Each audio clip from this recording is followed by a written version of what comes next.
Welcome to லக்ஷராஸ் kitchen. இன்றைக்கி நம்ம simple and ஈஸியான ஒரு ரெசிபி தான் செய்ய போகிறோம்.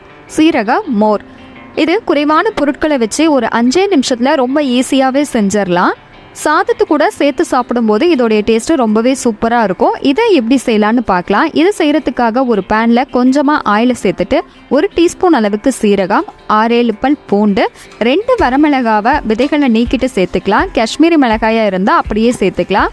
நல்லா கலர் சேஞ்ச் ஆகிற அளவுக்கு ஃப்ரை பண்ணிவிட்டு ஆற வச்சுட்டு ஒரு மிக்ஸி ஜாரில் சேர்த்துக்கலாம். இப்போது இதில் கொஞ்சமாக உப்பு சேர்த்துட்டு 1/4 கப் அளவுக்கு துருவன தேங்காவை சேர்த்துக்கலாம்.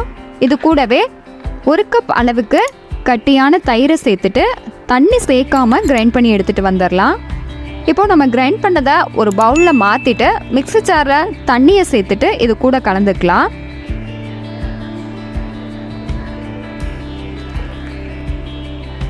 எல்லாத்தையும் சேர்த்துட்டு நல்லா மிக்ஸ் பண்ணிக்கலாம். தேவைப்பட்டால் உப்பு ஆட் பண்ணிக்கோங்க.